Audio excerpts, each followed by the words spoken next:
நீங்க திருச்சியிலேருந்து சென்னைக்கு அதுவும் ஒரு மிட் நைட்டில் கிளம்பி மார்னிங் சென்னை ரீச் ஆனது பார்த்தீங்கன்னா தாராளமாக இந்த ட்ரெயின் ஒரு ஆப்ஷனை வச்சுருக்காங்க. அதுதாங்க கன்னியாகுமரியிலேருந்து ஹஸ்ரத் நிசாமுதீன் வரைக்கும் போகிற திருக்குறள் சூப்பர் ஃபாஸ்ட் எக்ஸ்பிரஸ். இந்த ட்ரெயின் பார்த்தீங்கன்னா இன்னைக்கு நம்ம திருச்சி சென்னைக்கு ட்ராவல் பண்ண போகிறோம். அண்ட் இன்னைக்கு நம்ம ட்ரெயினுக்கு பார்த்தீங்கன்னா சாமல்கோட்டோடைய வெப் 7 தான் நம்மளுக்கு புல் பண்ணுது. ஸோ இது பார்த்தீங்கன்னா ஒரு டிஃப்ரெண்ட்டான லிங்க்குங்க. அதுலேயும் பார்த்தீங்கன்னா நம்ம இன்னைக்கு அன்று சொல்ல தான் ட்ராவல் பண்ண போகிறோம். ஸோ திருச்சிக்குள்ளே வரும்போது பார்த்தீங்கன்னா அன்று சொல்ல கவுச் பார்த்தீங்கன்னா கொஞ்சம் காலியாக தாங்க இருந்தது. சில சீட்ஸ் வேக்கண்ட்டாக பட் பெரிய சீட்ஸ் எல்லாமே எல்லா பேசஞ்சர் பார்த்து தூங்கினாங்க.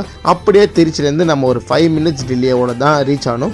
ஸோ இந்த ட்ரெயின் பார்த்தீங்கன்னா வாரத்தில் 2 நாள் மட்டும் தான் ஆப்ரேட் பண்ணுறாங்க. அதாவது கிழமையும் வெள்ளிக்கிழமையும் பார்த்தீங்கன்னா நைட்டு 8:30 மணிக்கு உங்களுக்கு கன்னியாகுமரியில் எடுத்த ட்ரெயின் பார்த்தீங்கன்னா உங்களுக்கு ஹஸ்ரத் நிசாமுதீனுக்கு 2வது நாள் ஈவினிங் 6:30 மணிக்கு ரீச் ஆகுங்க. இந்த ட்ரெயினோட ரூட்டு பார்த்தீங்கன்னா உங்களுக்கு கன்னியாகுமரி பார்த்தீங்கன்னா நாகர்கோவில், திருநெல்வேலி, கோவில்பட்டி, சாத்தூர், விருதுநகர், மதுரை, திண்டுக்கல் திருச்சி வருங்க. அங்கேருந்து விருதாச்சலம், விழுப்புரம், செங்கல்பட்டு, தாம்பரம் வழியாக சென்னை எக்மூர் போயிடுவாங்க. ஸோ அங்கேருந்து அப்படியே இந்த ட்ரெயின் பார்த்தீங்கன்னா உங்களுக்கு விஜயவாடா லைன் போச்சு டெல்லி போய் ரீச் ஆகுங்க. ஸோ நம்ம ட்ரெயின் பார்த்தீங்கன்னா திருச்சியிலேருந்து சில லிமிடெட் ஸ்டாப் தாங்க. அதில் விருதாச்சலமும் சரி விழுப்புரத்தும் சரிங்க. நம்ம ட்ரெயினுக்கு பேசஞ்சர்ஸ் கொஞ்சம் கம்மியாக தாங்க போட் பண்ணாங்க. அண்ட் அப்படியே நாமளும் ட்ராவல் என்ஜாய் பண்ண பார்த்தீங்கன்னா ஏர்லி மார்னிங்கில் ட்ராவல் பண்ணுறதுக்கு செம்ம சூப்பராகவே இருந்ததுங்க. ஸோ நல்லா ஒரு கூலிங் வைப்போட ஜாலியாக அப்படியே ட்ராவல் என்ஜாய் பண்ணியிருந்தோங்க. அப்படியே நம்ம ட்ரெயின் பார்த்தீங்கன்னா செங்கல்பட்டு ரீச் ஆகுதுங்க. ஸோ செங்கல்பட்டுலேயும் சில பேசஞ்சர்ஸ் இறங்குறாங்க. அண்ட் தாம்பரம் ரீச் ஆகும். ஸோ தாம்பரத்தை இந்த ட்ரெயினுக்கு நிறைய பேர் டி போர்டில் ஆனாங்க.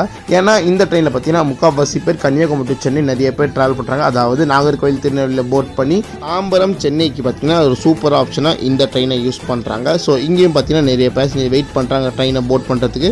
எனக்கு தெரிஞ்சு இந்த ட்ரெயினில் ஃபுல் ஸ்டேஜ் ட்ராவல் பண்ணுறதோட இந்த நாகர்கோவில் கன்னியாகுமரியிலேருந்து சென்னை தான் நிறைய பேர் யூஸ் பண்ணுறாங்க. ஸோ தாம்பரத்தில் தான் நிறைய பேர் டி போர்ட் ஆனாங்க. ஆல்ரெடி செங்கல்பட்டுலேருந்து தாம்பரம் வரைக்குமே ட்ரெயின் ரொம்ப ஸ்லோவாக உருட்டி தான் எடுத்துகிட்டு வந்தால் தாம்பரத்தை பார்த்தீங்கன்னா சுத்தங்க. ஸோ 1 hour கிட்ட ட்ரெயினை நிப்பாட்டி போட்டான், எதுக்குன்னே தெரியல. ஸோ உள்ள வரும்போது பார்த்தீங்கன்னா நிறைய பார்சல் வச்சுருந்தாங்க. மேபி அது பார்சல் லோட் பண்ணுறதுக்காக ஒரு ட்ரெயின் தான் தெரியல. இந்த டிலே மட்டும் தவிர்த்திருந்தா ட்ரெயின் நல்லா சூப்பரான ட்ரெயினுக்கு கன்னியாகுமரியிலேருந்து சென்னைக்கு நீங்கள் தாராளமாக ட்ரை பண்ணலாம். ஸோ நான் போன அன்றைக்கி மட்டும் தான் இப்படி ஆகுமா தெரியல, அவர் நான் ட்ராவல் பண்ணுற அன்றைக்கி மட்டும் தான் இந்த மாதிரி சம்பவம் ஆகுமா தெரியல. உங்களுக்கும் இந்த மாதிரி சம்பவம் இருந்தால் கமெண்ட்ஸ் சொல்லிட்டு போங்க.